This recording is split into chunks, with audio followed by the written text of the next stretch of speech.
Good afternoon, everyone. It's my pleasure to come and speak to you today. So my name's James, and I work for Bing. And it's my job, effectively, to come to conferences like this to tell people about what we're doing as Microsoft and as Bing to try and change the world of search, and also, frankly, our vision of how we seek to be the best search engine in the world. Now, you might scoff at that ambition, bearing in mind the competition that we have in the market. And let's be clear, Google is a phenomenal competitor to go up against. Not only do they have an incredible product which works really, really well, but they're also one of the richest companies in the world. They're incredibly efficiently run. And not only do they control the market so dominantly that they help to create, they also own the verb to which the market that they've helped to dominate. So, for most of you here, I hope you agree that the challenge that faces us is somewhat trying or difficult. And so it's my job to try and tell people about what we're doing at Bing and how we see the future evolving in a slightly different way. Now, one thing that we do have is that history is on our side, because history tells us that no empire lasts forever. And so we feel that we really can be a truly dominant market leader in the search space. Now, I want to prove this to you very, very quickly. By show of hands, how many of you own a vacuum cleaning device in your household? Hands up. All of you. It should be all of you. If you don't own a Hoover.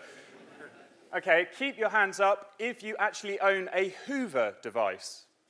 2 of you. How many of you own a Dyson? About half of you. So that's the point. Like, just owning the verb isn't enough. And we feel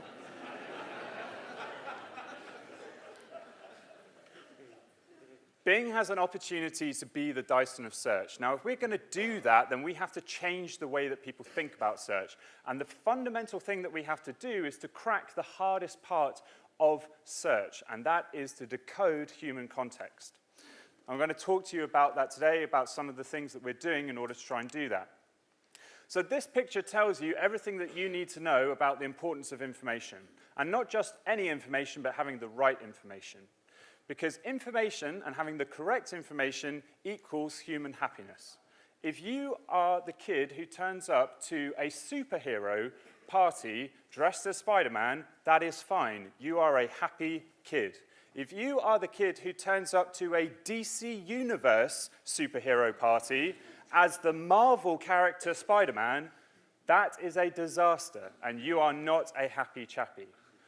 A small difference in what we're asking for completely changes the happiness of that human. And we need to make sure that we're giving the right and the relevant information at the point of intent to make sure that people get what they need from their search engine. Now, in order to do that, we have to go into contextual search. The classic example of contextual search is the search phrase Paris Hilton. If you type Paris Hilton into your search engine of choice, that can be Bing, that can be Google, that can be Yahoo. How do we, as the search engine, know what to offer you? Do we offer you the results for the Hilton Hotel in Paris, or do we offer you the results for the heiress billionaire and socialite? It's very difficult for us as an engine to understand what's relevant to you at a given time. And obviously, we could look at the time signature of when you're making that search, and that could give us a steer to what might be most evident for you. But it's very difficult for us to actually understand what's the correct information given the context of the situation that you're in. And even if we give you, or even if you give us, a very direct query, oftentimes, you don't know what you want by the thing that you search for. This is my best example that I got from recent times. Earlier in the summer of 2015, there was a new film which came out, I'm sure you all saw it, which was Jurassic World. Now, there were millions of people searching for Jurassic Park release date. Now, if we take that search term query to give you the right answer to that query, it's sometime in 1993.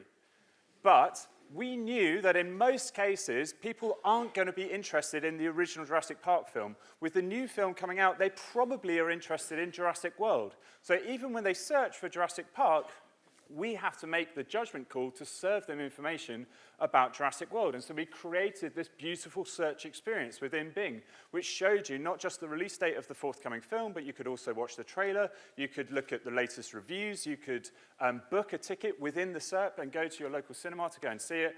All of that information is taken from, if you look at it completely sort of objectively, from the wrong search term. But we have to make that judgment call. Now, the thing about search engines is that they're incredibly good at understanding patterns once you give them a little push with a bit of crucial information. And humans are good at this too. But if you don't have that first bit of crucial information, you can't make the inference. So if I show you this slide, I'm sure a lot of you will be able to get what this pattern of Lego blocks signifies. Many of you will not, and you will just see this as a block of random Lego bricks. Anyone? What is it? Simpsons. Very good. Now, for those of you who didn't get that that was the Simpsons, you were missing that crucial bit of information that was going to make the connection for you to understand the patterns. But if I give you that information, if I tell you that the connection between these that we're looking for is a pattern of kids' cartoons, then suddenly all of you will be able to make the connections. So if I now show you these blocks armed with that information, this is Teenage Mutant Ninja Turtles. Very good. And if I show you this one? South Park, very good. So if you're given the information, it's actually quite easy to be able to understand the context, and you can get to the right answer. That's what we're training our search engine to do, but it gets a bit more complex than that. So let me show you what we're trying to do. There are 4 types of context that we are trying to solve for at Microsoft, and these play in vastly into what is relevant to you at a given time, at a given place. And the context is the fundamental determinant of relevance of the information that we serve you. So if we can get this right, we can be the engine of choice that can give you the stuff which is going to give you the most relevant information wherever you are, whatever you're doing. Okay, so I'm going to walk you through these 4 types of context. The first is emotional. So we understand that basically we go through different emotional highs and lows, and our emotions will change what is relevant to us at a given time. The best example of this that I can think of is music. If I ask my phone to play me some music, if I'm in a buoyant and happy mood, I want something which is similarly quite bouncy. If I'm feeling a bit depressed, I don't want to be listening to Katrina and the Waves, I'm Walking on Sunshine. I want to listen to something a bit more mellow and calm. Now, we can use as a signal of intent, we can look at people's face to see what are the emotions they're going through. So this is something that we're starting to think about. This is not available right now. This is something that we're playing with. But effectively what we're doing is we're looking at the facial features of the human face and how they change over time. So you can see here, the reason why we use a baby is because babies go through the greatest emotional changes in a short space of time. But effectively what we're doing there is monitoring things like the dilation of the pupil in the eyes, obviously whether somebody's smiling or frowning, whether they're open, whether they're crying. And what we're doing is we're monitoring their emotions, and we can start to use that as a signal of intent for the thing that they want. Now, one of the things that we've done as a very early experiment within Microsoft to use facial recognition as a way to signal intent is by being able to completely remove the need for us to have badges to sign in to our offices in Cambridge. So down in Cambridge, where Microsoft Research is based, if you're an employee, effectively what it will do, the machine will scan your face, it will match that to the records that we have. It will recognize you as an employee, it will let you into the building, but it will also sync with things like your calendar. So what it will do is it will be able to say, okay, if I have a meeting up on the 5th floor and you're in room 515, it will automatically call the lift for me and pre-press the button for the 5th floor because it knows that that's where I need to go. Understanding the context of the situation that I'm in, I'm using my face as the marker to say, okay, here's James, he needs to get to the 5th floor. Environmental context is something that I think we all intuitively understand. This is that when something happens in the real world, if the environment around us changes, what's relevant to us, the information that we need, also changes. I think the best example of this is trying to understand coffee. If I ask my phone, if I'm walking around London, or Newcastle in this case, if I'm walking around and I ask to find the closest coffee shop, I want my search engine to be able to understand that I have a particular preference for a particular type of coffee, and that actually, much rather than going to Starbucks or Cafe Nero, my favorite coffee is Costa. So if I say I want some coffee, I want my search engine to be able to recognize that actually what I mean is, where's the closest Costa? Now that is fine on any normal day. So if this is the forecast for the next few days, Tuesday, Wednesday, Thursday, Friday, Saturday, that's fine. However, if the environment changes and all of a sudden it's pissing down with rain, I don't want to go to the nearest Costa. I'm not prepared to walk further to go to Costa. I just want to get to the closest coffee shop available. And therefore, I need my engine to be able to realize that when I ask for coffee, if the environment changes and it's raining, that it needs to send me to the closest coffee shop available, not just the one which I have a personal preference for. The third context that we are trying to solve for is social. And this is something which everybody understands. Anybody who's ever been in any sort of relationship will immediately recognize that you are a very different person when you are with your partner than when you are with your friends or with your colleagues. The best way that I like to explain this is the relationship that I have with my wife when we're watching TV. Now, in our household, in the Murray household, we have access to lots of different means of playing different types of content. One of the frustrations that I have with Netflix is we have a single Netflix account, and Netflix has no way to differentiate when I'm watching TV or whether my wife is watching TV or whether we're watching TV together. And basically, if I wanted to have a recommendation from Netflix about what I was going to watch, we already have the ability, by the way, using things like the Kinect on Xbox, to watch what people are doing. So not just like how they're interacting with their TV, but who's actually physically paying attention to the TV versus just looking at their phone or browsing on their iPad or whatever it is. So what I want is for the Netflix to be able to understand who is in a particular social context for watching TV, who's the person who's actually paying attention to TV, and then make recommendations based on that. So if that's just me on my own, then I want to be able to be given a recommendation to watch something which I enjoy very much, which is Bake Off.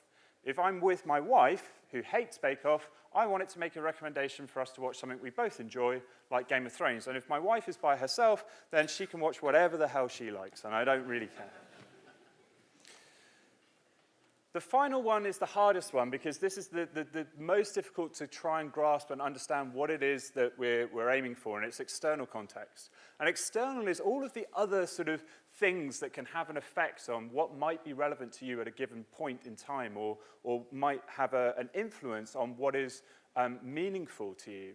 And these are things which tend to be wider than ourselves, bigger than ourselves. So these are things like a global recession, or whether we decide to leave the euro, or it could be a number of things. But whatever it is, climate change, something like that. External context has a huge influence on what we perceive to be relevant and how we view the world. And one of the biggest external contexts that exists is our own culture and our own language. Because depending on where you come from in the world, and depending on your upbringing, depending on what you've been exposed to, that will have a huge influence on the things that you need and the things that you search for and what is relevant to you in the moment. Now, people who really get this are Disney. Disney are phenomenal at cultural significance and context. They have an unparalleled ability to be able to touch heartstrings and tell stories to people in a way which is relevant to them, not to the masses. Now, what many people don't realize is that Disney never makes just one version of a film. They actually make many versions of the same film, which they then distribute to lots of different regions, depending on the cultural significance of that region. Now, I want to sort of illustrate this by showing you two versions of the same trailer to a film which came out, I think, last year or 2 years ago, which is Inside Out. You're going to watch the same trailer in two languages, one in Canada and one in Spain, and you'll see exactly what I mean by understanding the nuance of the cultural difference between the two. So, how was the first day of school? It was fine, I guess. I don't know. Do you ever look at someone and wonder what is going on inside their head? Did you guys pick up on that? Sure did. Something's wrong. We're gonna find out what's happening, but we'll need support. Signal the husband.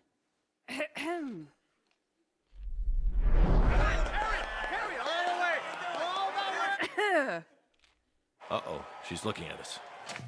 What did she say? What? Oh, sorry, sir. No one was listening. Is it garbage night? We left the toilet seat up. What? What is it, woman? What? Signal him again. So, Riley, how was school? ¿Alguna vez a alguien no te has preguntado qué sucede en su cabeza? Todos lo vieron, ¿verdad? Sí, ajá.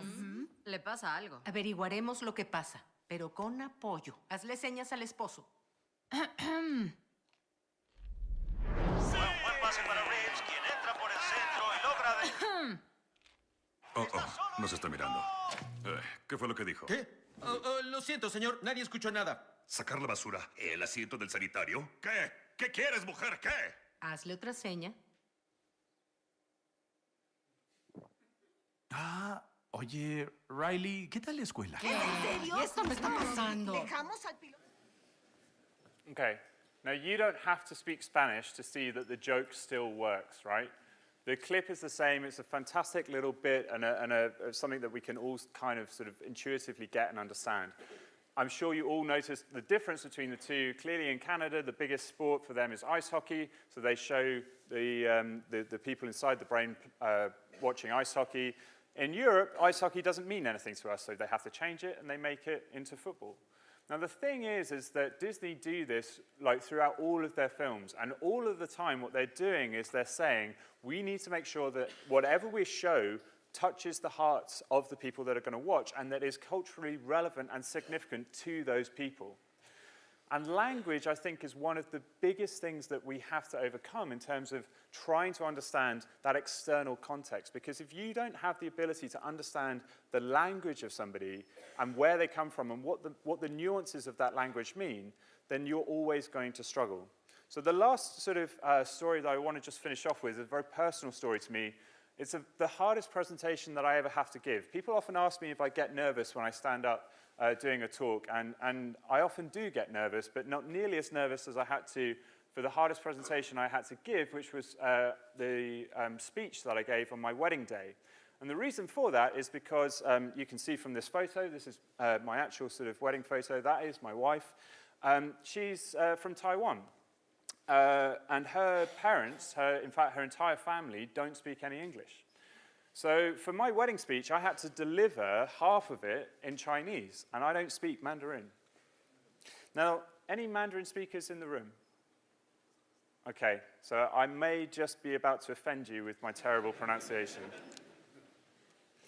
The problem for Mandarin, for those of you who don't speak it, is that it is a phenomenally difficult language for most of us to get our heads around. Because when you are trying to speak it, the way that you say the word, the tone that you use to speak a particular word, dramatically changes the meaning of that word, and therefore the meaning of what you're trying to say. So this is the first sentence that I wanted to deliver in Mandarin. I wrote it out in English, and then I got it translated. So this is what it looks like in English. This is what it looks like in Chinese. And unless you speak Chinese, then that is basically just a whole bunch of symbols that doesn't mean anything to you. Now, the really hard thing is that even when you translate that into the English version of Chinese, it's still ridiculously difficult because, like I say, every time that you speak, these little like emphasis accents here tell you how you have to say the word, but if you don't say it right, then you completely change the meaning of what you're saying. Let me give you an example, and apologies to the Mandarin speaker at the back of the room. So this bit here, Jing Yi, the difference between me saying that as the fourth tone, Jing Yi, and the second tone, Jing Yi, going up, for most of you that might not have even sounded like two different words, but that is the difference between me saying that I want to show my respect to my Taiwanese family and me wanting to show something else entirely.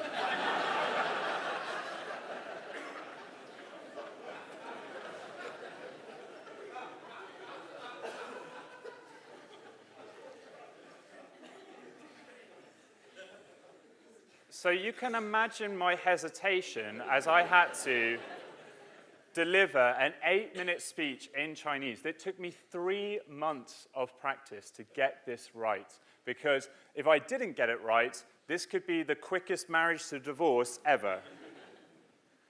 Now, luckily, I was able to practice and I was able to deliver it, but we know that actually in the world of work, in the world that we all live in, you don't always have that kind of time to practice. And what happens if tomorrow you're speaking not with somebody in Chinese, but in Russian or in a language which you've never come across? This is virtually impossible for you to get a grip of, but you need to understand that language and that context if you want to have a meaningful conversation with people. What I want to show you is something that exists today that we have been working on for years to try and come up with, and I believe it's a real solution to this problem. It's something that we call Skype Translate. Mandarin is difficult. Very difficult.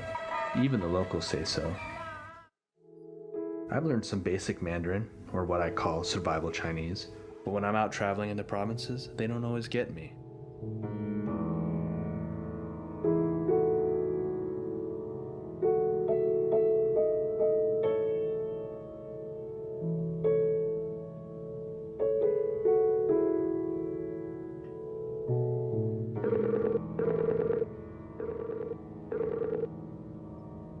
Can you understand me now, Shangbin?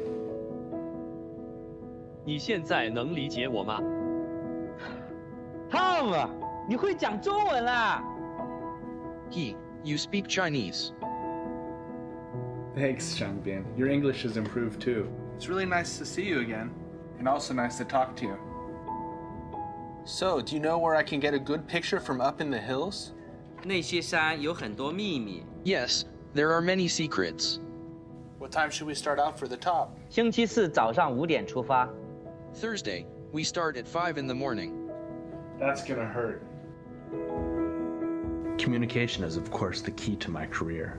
In order to be able to explore a new culture, you need to be able to communicate with its people. That's when the barriers come down and you discover the real China, and its true beauty and its secrets open up. 漂亮吗？ Good.